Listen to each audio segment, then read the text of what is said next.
Continuation of the staph infection. So, on the day that I had the prescription drawn up for my ingrown toe infection, I also spent at the hospital with a friend who was helping me on my cabin who got a blood clot driving over 11 hours to come help me. And we spent about 16 hours in the hospital that day. And I knew that hospitals are prone for the spread of staph infection. And I had basically an open wound with, an infection of its own, but no signs of a staph infection actually at that time. And so I covered that wound the best I could, but I couldn't wear shoes. I did have socks on, so I just had flip-flops because I couldn't, my foot was so swollen, I couldn't put them in a shoe or a boot.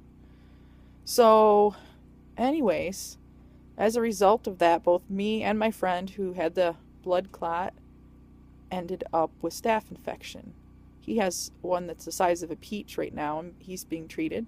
And I had some on the bottom of my feet, my toe. Well, actually, it was like the ball of my right foot, and it was swelled up so bad that I felt like I was just walking on pus. And I had some other suspicious wounds as well.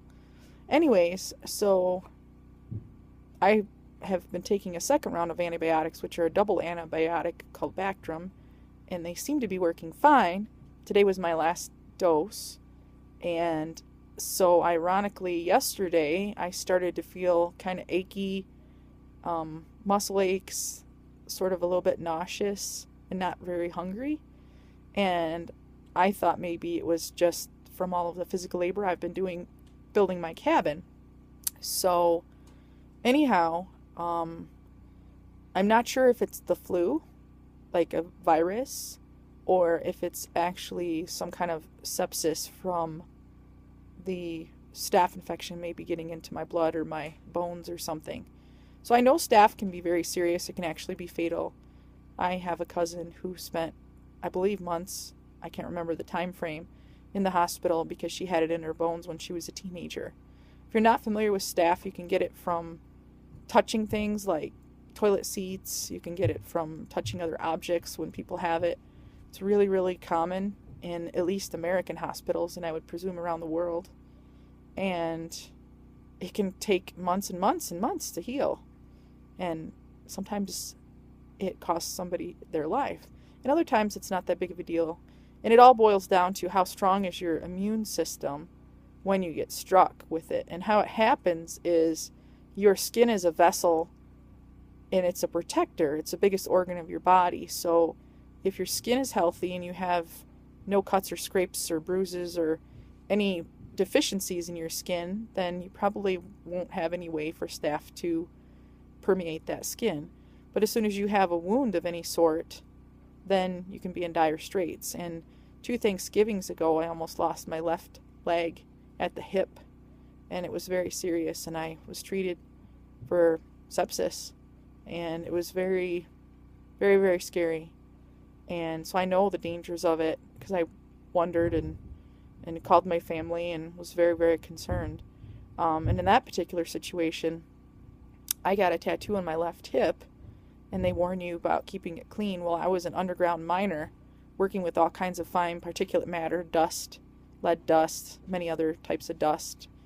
And I had a pair of really hard, heavy-duty Wrangler work jeans that I would wear, and I was a heavy haul truck driver, among other things. And so when I would bend at the hip, then in my seat and getting in and out of the vehicle, it would rub right on my tattooed spot. So that allowed for a little tiny wound to be created, and that allowed for the staph infection to enter my body under my skin.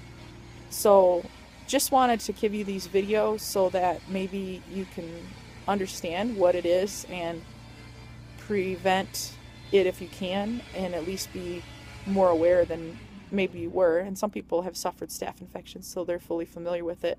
My very first time was, I thought I had a zit on my face when I was a teenager, or a pimple that would not go away, and I kept picking at it, and it would never leave. and I went for a sports physical and for school, and the doctor asked me if there was anything else, and I said, well, I've got this pimple that just won't leave my face. And he said, that's not a pimple, that's a staph infection. So he treated it, and I'd never even heard of it before. So just become more aware. So I have a friend here helping me for probably the next hour, kind of keeping an eye on me. And so a lot of you know I'm super, super remote, and I basically just wanted somebody around just to make sure I was going to be okay. They're not going to spend the night, but I decided if it gets worse in the morning, I'm going into the hospital. And right now I'm just tired, nauseated, just flu-like symptoms, weak, achy muscles, and freezing cold. That's why I'm wearing all my winter clothes, and I've got the fire. It's probably 75 degrees in here, and I'm just right.